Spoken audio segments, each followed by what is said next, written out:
Happy Sunday, girlfriends. I hope you can hear me. I'm outside this morning. I wanted to be in nature. It feels really good here, so I hope it does not disrupt the message or your ability to hear. But I am here for today's heart check. I hope you guys are extremely blessed this morning, having awoken with grace and mercy, health, joy, and love in your hearts and in your life today.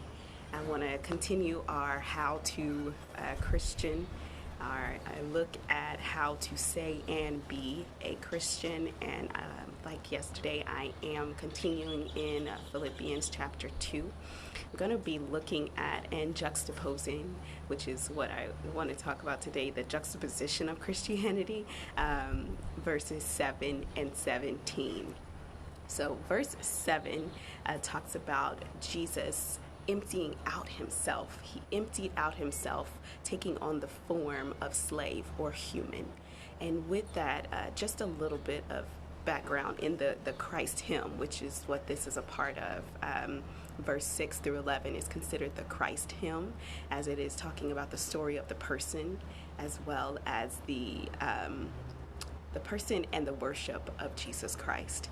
And so when we look at this particular section of Philippians 2, we see that he has an advantage. As Jesus Christ, he's advantaged as Lord, deity. He is equal to God, but he doesn't use that as his advantage. He instead empties himself out, becoming the form of man. And so emptying himself, not meaning that he strips himself of his deity or his obedience to God, but that he takes on humanity. He takes on flesh. He takes on the slavehood that we have to our flesh. And that's really important in Christianity, that we are taking on humanity, our flesh, taking on the realities of this life while maintaining our spiritual relationship or title, which is daughter or son to God, and our obedience to him. So while I am taking on this life here and all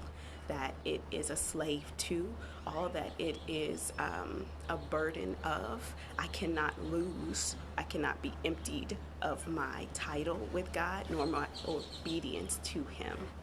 And so I juxtapose that with verse 17, where Paul continues to speak on how to be like Christ. And he says, even if I have to be poured out as a drink offering on the sacrifice and service of faith. He's talking to the Philippians here, and he's saying, even if I, as my death sentence looks more imminent here, as it looks like I will be imprisoned to death, even if that is the nature of my life, if I have to be poured out for that reason, I will do it for the sacrifice and service of your faith.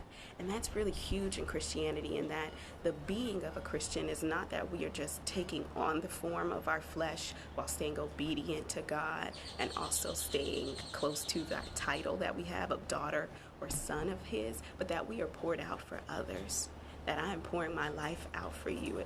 And Paul here is talking about an impending death sentence, that he may be, sent to death while he's in prison. But we know that death is imminent for us. It is coming for each one of us. We cannot beat death.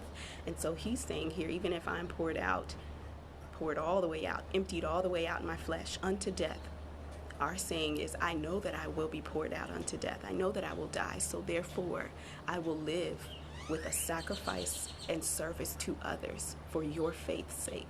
I will pour myself out just as Christ did.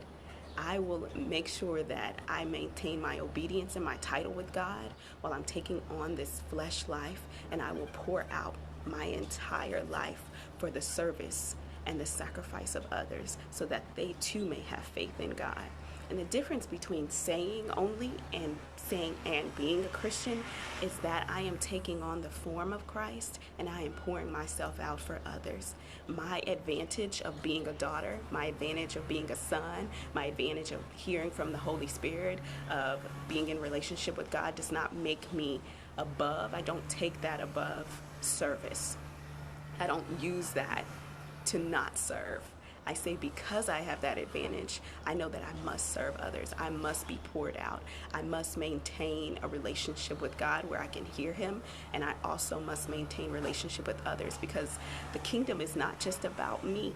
It's not just about when I die and I get to heaven and I get this beautiful robe. It's about me serving here so that when we are all poured out, we all maintain and richly are risen so that we are all in heaven. It's not about just my salvation, but it's about the salvation and faith of others.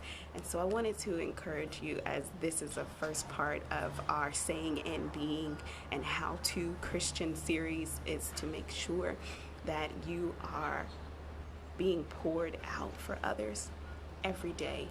That means that you are sacrificing and serving others every day in the small and in the big ways. And those others do not have to be strangers. They can be your family, they can be your friends, they can be people that you know. But your life needs to be a pouring out. You need to take on the flesh. You need to fully envelop yourself in your life and know that you are a part of sinful flesh nature, but that you're also a daughter, a son of God, and that you maintain obedience to him while you're pouring out and serving others. So do not serve from a place that is disobedient, but serve from a place of obedience, and serve from a place of someone who is a daughter of a king, a son of a king.